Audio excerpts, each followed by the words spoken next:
नमस्कार, आप देख रहे हैं यूपीजीएन न्यूज भारत। इस समय हम ग्राम सभा बहपुरा में हैं, जो ब्लॉक डीग तहसील ज्ञानपुर जनपद भदोही में ग्राम सभा आता है। यहाँ के नवनिर्वाचित प्रधान जी हैं, शिव शंकर यादव जी हैं, जो प्रतिनिधि के रूप में उनके भतीजे अरविंद यादव जी विकास कार्यों को देखते हैं।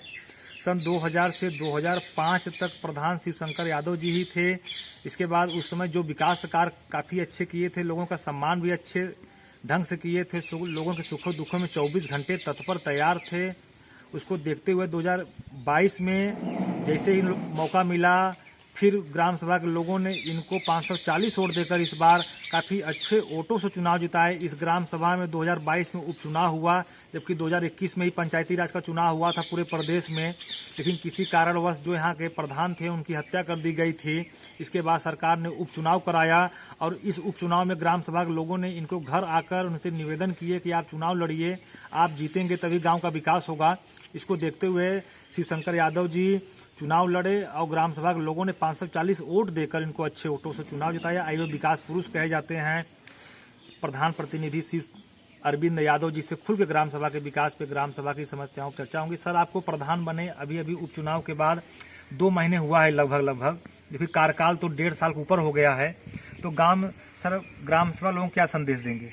जी सर, नमस्कार सर। मैं समस्त ग्राम सभा के लोगों को सादर प्रणाम करता हूं कि जिन्होंने हमको विकास कार्य के लिए चुना है जी। तो जैसे लोगों की अपेक्षाएं हैं उस पर मैं खरा उतरने का प्रयास में सतत प्रयत्न करता रहूंगा और गांव में जो भी कमियां हैं उसको दूर करने का प्रयास, हर संभव प्रयास करूंगा जी। और हमारे गांव में अभी पंचायत भवन तो बन के तैयार होने में कुछ अभी लेट है, मतलब कुछ चीज़ें बाकी है अभी। जी। लेकिन हमारे गांव में खेलकूद के मैदान अभी तक नहीं बन पाया है, कि जबकि खेलकूद के लिए अभी लेखपाल ने सर्वे किया है। तो सतत प्रयास रहेगा कि हमारा कि खेलकूद का मैदान हो हमारे ग्राम सभा में, हमारे गांव में। और जो भी रोड रास्ता से जितनी भी समस्याएं हैं लोगों से आपसी सूझबूझ से हल करने का प्रयास करूंगा। जो भी लोगों की अपेक्षाएं हैं हमसे, मैं वो खरा उतरने का प्रयास करता रहूंगा। जी। ग्राम सभा में सर विद्यालय कितने हैं? 4 विद्यालय हैं, मिडिल और प्राइमरी? 2 primary, 2 middle. उसमें सर जो भोजन की व्यवस्थाएं होती हैं प्रधान जी के माध्यम से होती हैं। जी। तो सर आप कभी जाकर, अभी आपको 2 महीने प्रधान बने हो गया जी सर, तो सर आप जाकर खाना चेक करते हैं कि सरकार के हिसाब से स्वादिष्ट बन रहा है कि नहीं? देखिए सर, मैं एक दिन नहीं कई बार गया हूँ मैं जी। कुछ जो महिलाएं जो खाना वाना बनाती हैं, कुछ एक दिन हम विद्यालय में पहुंचे तो लेट पहुंची वो लोग, तो उन लोगों से मैंने बात किया और वो जो वहाँ के जो टीचर थे उनसे भी बात किया। तो मैंने सतत प्रयास करता हूँ कि जो टीचर हैं लोगों को जागरूक करें और अच्छे से क्वालिफिकेशन देने का काम करें। जो अब योग्य टीचर आ रहे हैं उस ढंग से ये नहीं कर रहे हैं हम कि योग्य नहीं है, लेकिन हाँ हीला हवाली न करने पाए और आराम से पढ़ाई का जो सुचारू रूप ढंग से करना चाहिए करें। और जो मिड डे मील की योजनाएं हैं उस योजनाएं के तहत लोगों को मिलना चाहिए। बस मैं यही कहना चाहता हूँ। सर, जो मिनी शौचालय होता है, इज्जत घर कहा जाता है जी, सरकार की प्रथम मंशा है कि एक भी घर छूटने न पाए। जी। आपको 2 महीने प्रधान बने हुआ है अभी, तो आपके गांव में सर कितना बाकी है अभी जो आपके इस कार्यकाल में पूरा हो जाएगा? जी सर, हमारे यहाँ जो लोगों की शिकायतें हैं अभी तक शौचालय, प्रधानमंत्री की योजनाएं थी तो शौचालय में, हालांकि शौचालय लोगों को बहुत आया, अब कितनों को मिला कितनों को नहीं मिला अभी तक तो हम नए प्रधान हुए लिस्ट नहीं निकाले हैं। लेकिन फिलहाल लोगों की समस्याएं हैं तो मैंने बोला कि ऑनलाइन का सिस्टम चल रहा है, ऑनलाइन आप लोग करिए। हम सतत प्रयास करेंगे कि आपको हमारे माध्यम से अगर मिल सकता तो दिलाने का काम करेंगे। डायरेक्ट लाभार्थी खाते में पैसा आता है? हाँ। अभी सर आवास क्या संख्या है गरीबों का पात्र जो आपके गाँव में है, जिनके पास मड़हा, टीन सेट, झुग्गी झोपड़ी है, उनकी संख्या कितनी है? सर, हमारे यहाँ खुली बैठक हुई थी। खुली बैठक में लगभग 35 से 40 लोगों के पास जो है अभी तो पात्र लोग जो हैं, इसके काबिल लोग 35 से 40 संख्या है। मतलब जिनके पास झुग्गी झोपड़ी? हाँ, झुग्गी झोपड़ी है सर। मैंने सर्वे करके एक पेज पे सबका नाम नोट करके खुली बैठक में ये प्रस्ताव रखा था कि भाई हमारे यहाँ इतनी ये चीजें हैं, रिबोर्ड की समस्याएं हैं और स्वच्छता की समस्याएं हैं, ये सब जो समस्याएं हैं मैंने ये खुली बैठक में एक अपने कापिया में लिख रखा है। जी सर, किसी गांव में देखा जाता है कि जो कोटेदार होते हैं गांव के, हीला हवाली करते हैं, भ्रष्टाचार करते हैं और अपात्र लोग को राशन ले जाते हैं, और जो पात्र जो गरीब होते हैं एक्चुअल उनको राशन मिलने में समस्याएं होती हैं। तो सर क्या समस्या आपके भी गांव में है? समस्याएं देखिए सर, उसमें अभी तो कार्ड का जो कटा है या कार्ड यूनिट जोड़वाना है, तो अभी तो उस पर कार्य रुका हुआ है। अभी उसका कार्य कुछ नहीं हो रहा है। लेकिन जो जिन लोगों की समस्याएं ऐसा है कि नहीं मिल रहा है, होने के बावजूद नहीं मिल रहा है, तो मैं उनसे बात करके ये बोलता हूँ कि अगर आपको नहीं मिल रहा है तो आप हमारे पास आइए, हम कोटेदार से बात करेंगे। जी। लेकिन ऐसी शिकायत नहीं है कुछ? नहीं, मतलब सभी को राशन अच्छे से मिलता है? हाँ, मिल रहा है। ये सरकार सर महीने में 3 पेंशन देती है गांव में, वृद्धा पेंशन, विधवा पेंशन, विकलांग पेंशन। तो सर आपके ग्राम सभा में पेंशन सभी का आता है कि काफी लोगों को बाकी है? सर उसमें अभी कुछ लोगों का छूटा हुआ है, जैसे कुछ लोग नए हैं, कुछ लोगों का कट गया है। तो अभी फिलहाल ब्लॉक से सर्वे के लिए आया था, तो ब्लॉक से सर्वे में हमने जो भी डॉक्यूमेंट था सब लगा के दिया है।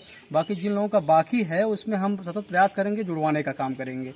जो नए भी हैं, जिनका कटा भी है, उनको भी जुड़वाने का काम करेंगे। सर आपके ग्राम सभा में बरसात के मौसम में जल जमाव होता है कि पानी अच्छे से निकल जाता है? नहीं जी सर, हमारे यहाँ ऐसी मिट्टी नहीं है कि जल जमाव हो। अगर कितनी भी तेज बारिश हो, घंटे 2 घंटे में सूख जाता है। ग्राम सभा में सर सभी को आने जाने के लिए सभी के पास चकमार की व्यवस्थाएं हैं अच्छे से की समस्या? जी नहीं सर, हमारे राजस्व गांव बहपुरा में अभी चकबंदी के अभाव में वहाँ रास्ते की बहुत बड़ी किल्लत है। चाहे जिस बिरादरी का हो, उसको लिए हमेशा किल्लत बनी रहती है। लोग जुताई बुआई में बैरिकेडिंग कर देते हैं। आम जनमानस का निकलना मुश्किल हो जाता है। वहाँ जाने के लिए रास्ता नहीं है, न घाट पे गंगा किनारा है, न घाट पे जाने के लिए रास्ता है, न लोगों को पहुँचने के रोड पे रास्ते हैं। रास्ते तो पूर्ण रूप से बाधित हैं। और हमारे ग्राम सभा में अभी तक एक भी इंटरलॉकिंग रोड की कोई निर्माण नहीं कराया गया है। जो भी पहले से जैसे ही बना हुआ है रास्ता, आमतौर पर लोग वैसे ही यूज कर रहे हैं, कोई व्यवस्थाएं नहीं है। जी। मतलब आपके जो प्रधान की हत्या हुई, लगभग वो 1 वर्ष तक कार्यकाल में थे, उन्होंने कुछ इंटरलॉकिंग कोई काम नहीं किसी प्रधान ने भी अभी तक मेरे ग्राम सभा में कोई इंटरलॉकिंग का काम कराया ही नहीं है। जी सर, एक आखिरी सवाल यह है, जो आपके जिले के बड़े जनप्रतिनिधि हैं, सांसद जी, विधायक जी, ब्लॉक प्रमुख जी और जिला पंचायत अध्यक्ष जी, इनके द्वारा आपके गांव में कुछ विकास कार्य कराया गया है कि आप अपने गांव की समस्याओं को लेकर जब इनके पास जाते हैं तो ये लोग आपकी मदद करते हैं, आश्वासन देते हैं? देखिए सर, अभी तो हमको प्रतिनिधि करते हुए 2 महीने हुआ है जी ग्राम सभा का। तो जब हम अभी तो हमारे ख्याल से मतलब कि कोई भी योजनाएं हमारे ग्राम सभा में प्रधान के या मतलब सांसद के या विधायक के या ब्लॉक प्रमुख के माध्यम से कुछ नहीं आया है। और अब देखते हैं, अगर प्रयास रहेगा कि लोगों के पास अवगत कराएंगे जो भी समस्याएं हमारे। अब सांसद महोदय से मिलेंगे एक दिन, कुछ इंटरलॉकिंग के बारे में बात करेंगे भाई, कि उनके यहाँ हमारे यहाँ बजट कम आता है। हम अपने माध्यम से बहुत 100-200 मीटर करा सकते हैं सर, लेकिन व्यवस्थाएं बड़ी हैं, गाँव बड़ा है, मान लीजिए जो भी है, तो कई रोड हैं, तो माध्यम से सांसद के माध्यम से रोड विधायक जो भी है हमारे गांव को व्यवस्था मिलनी चाहिए। गांव विकास अच्छा बस यही सर। सामुदायिक शौचालय चालू है कि बंद है? सामुदायिक शौचालय चालू है सर। कितने सीटर का है सर? सर उसमें 4 सीटर है और स्नान घर 3 या 4। पंचायत सहायक की भर्ती हो गई सर? पंचायत सहायक की भर्ती हो गई। आपके विकास कार्य में आपका सहयोग करते हैं? फिलहाल अभी पंचायत भवन तो बना नहीं है, पंचायत भवन पे बैठने का वो है। अभी तो अपने घर से ही कुछ थोड़ा मोटा काम है, अभी तो इतना हम उसमें वो नहीं करते हैं। जो भी काम रहता है हमारे माध्यम से हम खुद ही ब्लॉक से कर लेते हैं, उनको मतलब कोई वही नहीं है। जब पंचायत वाले कंप्यूटर होगा वहाँ बैठने कार्य किया जाएगा। हाँ, तो कंप्यूटर सिस्टम वो रखा जाएगा, तो फिर सर वहाँ भी। बहुत बहुत धन्यवाद। आप लोग देख रहे हैं यूपी जी न्यूज़ भारत। हमारे साथ हैं पूरा के प्रधान प्रतिनिधि अरविंद यादव, जिससे खुल के ग्राम सभा के विकास पे, ग्राम सभा की समस्याओं पे बात हुई। सर आपका बहुत बहुत धन्यवाद।